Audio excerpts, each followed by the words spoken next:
ఇల్లు ఆయన ఇది పార్టీ ఆఫీసా? పార్టీ ఆఫీస్ కాదు కదా, పార్టీ ఆఫీసా? పోలీసులు బలవంతం పార్టీ ఆఫీసా? ప్రైవేట్ నువ్వు ప్రైవేట్ ఈడా, మీరు ప్రైవేట్ ఈడా, మీరు ప్రైవేట్ ఈడా. ఇంటికి రాకుండా అంటే నాకు అర్థం కాదు. రిలేషన్ నా దగ్గర పేరు మీ సీఐ గారు చెప్తాడు. మీ పేరు నా పేరు నీకు అవసరం లేదు, నేను పోతున్నా. నా పేరు నీకు అవసరం. దీక్షలో ఉన్నాడు, మాట్లాడి చేస్తాం అనుకున్నాం. దీంట్లో మీరు ఇష్యూ చేయడమే కరెక్ట్ కాదు. ఇష్యూ చేయడమే కరెక్ట్ కాదు. మీరు మాట్లాడిచ్చేసి వస్తాం. ఇష్యూ చేయడం కరెక్ట్ కాదు.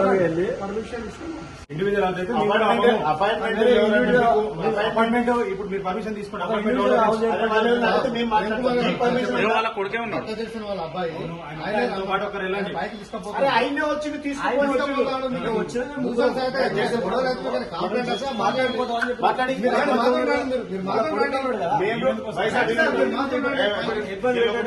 పక్క అపార్ట్మెంట్ మేము బైక్ చేయడానికి రా, అనవసరంగా బైక్ చేసి ఇష్యూ పెట్టేది. వాళ్ళు మాట్లాడితే మేము విజిట్ చేయడానికి వచ్చినాం. వాళ్ళ అబ్బాయి వల్ల రిసీవ్ చేసుకుని వచ్చినాం. ఇంటి ఓనరే రిసీవ్ చేసుకున్నాక మీరు వచ్చి అడ్డుపడుతున్నారు. ఇల్లు అయినది, అపాయింట్మెంట్ అయినది, ఆయన ఇంటి కాడికి వచ్చి మీరు అడ్డుకోవడం అయితే విచిత్రం. అసలు మీరు ఆఫీసర్లు అంటే నేను చెప్తున్నా, మేము పర్మిషన్ ఇచ్చాము.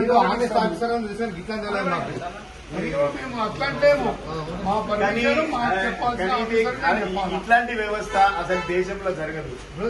ఆయన ఇంటికి కూడా మేము పోని పరిస్థితి మీరు పోలీసులు అడ్డుకుంటారంటే అసలు ఏమనాలి? మేము జీవో నంబర్ 46 ను రద్దు చేయాలి. 1:50 ఉన్నటువంటి ప్రిలిమ్స్ క్వాలిఫికేషన్ ని 100కు పెంచాలి అనేటువంటి డిమాండ్ కాంగ్రెస్ పార్టీ అధికారంలోకి రావడానికి ముందు మేనిఫెస్టోలో పెట్టి విద్యార్థులను రెచ్చగొట్టి ఇదే అశోక్ నగర్ సెంటర్ లో చిక్కడపరేడ్ లైబ్రరీకి రాహుల్ గాంధీ, ఇప్పుడున్నటువంటి ముఖ్యమంత్రి రేవంత్ రెడ్డి గారు అందరూ వచ్చి విద్యార్థులను రెచ్చగొట్టింది.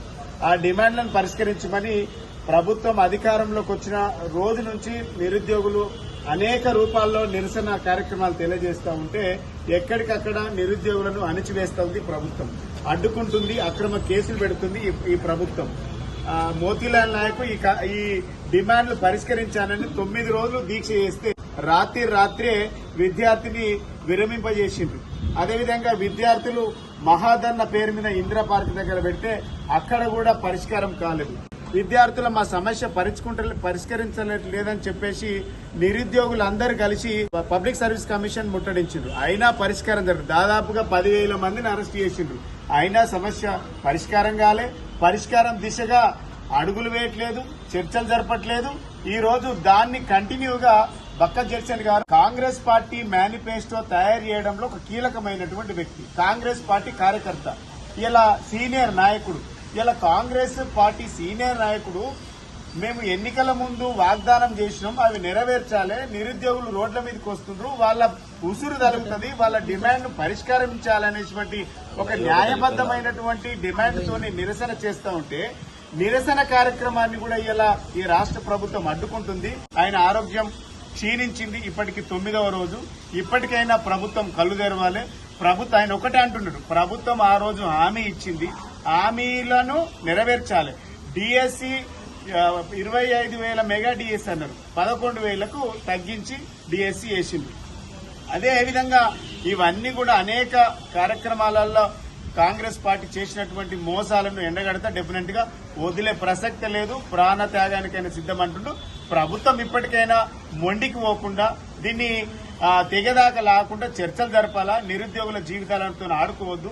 ఒక పక్క మేము ఇక్కడ నిరసన కార్యక్రమాలు నిరుద్యోగులు చేస్తుండ్రు, గ్రూప్ 1 రిజల్ట్ ఇస్తుండ్రు. బట్టి విక్రమార్క గారు రాజీనామా చేయాలి, ఆ పదవికి రాజీనామా చేయాలి. పదవికి అర్హుడు కాదు. ఎందుకనంటే 1:50 కాదు 100 పెంచుతాం మేము అధికారంలోకి వస్తాం అసెంబ్లీలో మాట్లాడింది కదా.